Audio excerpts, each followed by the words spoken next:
Sang Sabda sudah menjadi manusia dan tinggal di antara kita. Para sahabat Sabda Hidup yang terkasih, jumpa lagi bersama saya Frater Benny dalam permenungan hari ini. Hari ini kita akan bersama merenungkan Injil Tuhan dari Matius bab 5 ayat 20 sampai dengan 26. Sekarang marilah kita siapkan hati dan pikiran kita untuk mendengarkan dan merenungkan Injil Tuhan. Dalam nama Bapa dan Putra dan Roh Kudus. Amin. Semoga Tuhan beserta kita sekarang dan selama-lamanya. Inilah Injil Yesus Kristus menurut Matius. Dimuliakanlah Tuhan.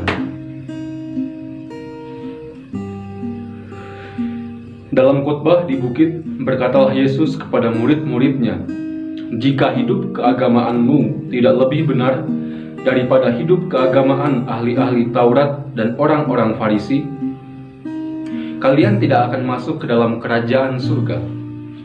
Kalian telah mendengar apa yang difirmankan kepada nenek moyang kita, jangan membunuh. Siapa yang membunuh harus dihukum. Tetapi aku berkata kepadamu, setiap orang yang marah kepada saudaranya harus dihukum. Barang siapa berkata kepada saudaranya kafir, harus dihadapkan ke mahkamah agama. Dan siapa yang berkata jahil, harus diserahkan ke dalam neraka yang menyala-nyala. Sebab itu, jika engkau mempersembahkan persembahan di atas mezbah, dan engkau teringat akan sesuatu yang ada dalam hati saudaramu terhadap engkau, tinggalkanlah persembahan di depan mezbah itu, dan pergilah berdamai dahulu dengan saudaramu, lalu kembali untuk mempersembahkan persembahan itu. Segeralah berdamai dengan lawanmu, selama engkau bersama-sama dengan dia di tengah jalan, supaya lawanmu itu jangan menyerahkan engkau kepada hakim, dan hakim itu menyerahkan engkau kepada pembantunya, dan engkau dilemparkan ke dalam penjara. Aku berkata kepadamu, sesungguhnya engkau tidak akan keluar dari sana sebelum engkau membayar hutangmu sampai lunas." Demikianlah Injil Tuhan. Terpujilah Kristus. Para sahabat Sabda Hidup yang terkasih, dalam sejarah bangsa Israel, hukum diberikan kepada manusia demi menunjang hidup iman dari manusia itu sendiri. Karena di dalamnya itu terdapat tentang iman, tentang sosial, dan juga tentang moral untuk bangsa Israel. Ya, kita bisa melihat contohnya misalnya dalam 10 perintah Allah.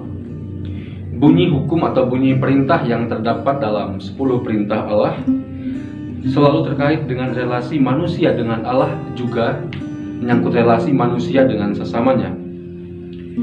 Hukum berfungsi sebagai instrumen pengarah hidup manusia ke arah yang lebih baik. Nah, dalam hidup beriman, dua aspek relasi ini, aspek relasi antar manusia dengan Tuhan dan juga manusia dengan sesamanya, itu merupakan satu pokok yang saling terkait satu sama lain. Seperti yang kita ketahui dalam hukum tertinggi, yakni kasihilah Tuhan dan juga kasihilah sesama manusia, adalah ekspresi atau bentuk aktualisasi, bentuk nyata dari hidup beriman itu sendiri. Iman itu selalu terkait dalam relasi dengan Allah dan dengan sesama.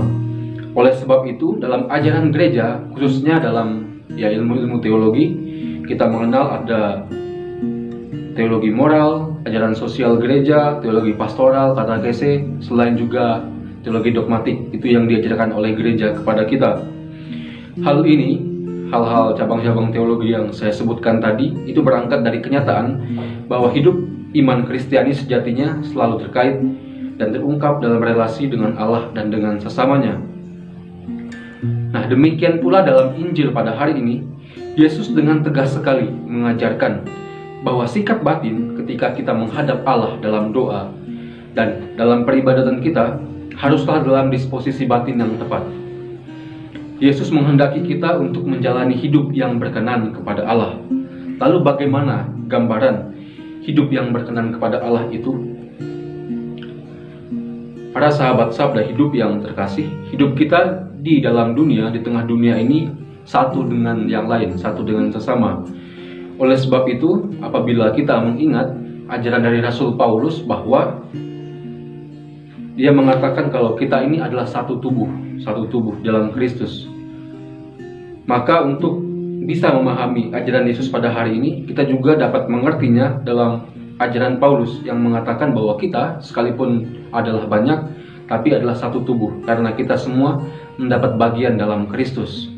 Oleh sebab itu, para saudara yang terkasih, karena kita semua adalah satu dalam Kristus, marilah kita mengusahakan apa yang baik secara bersama-sama. Mari hidup dalam damai Kristus dengan sesama kita dan selalu mengarahkan hati kita kepada Kristus, Sang Pemberi hidup dan tumpuan hidup kita masing-masing. Semoga Allah yang Maha Kuasa mengasihani kita, mengampuni kita terhadap dosa dan menghantar kita ke hidup yang kekal. Amin. Dalam nama Bapa dan Putra dan Roh Kudus. Amin.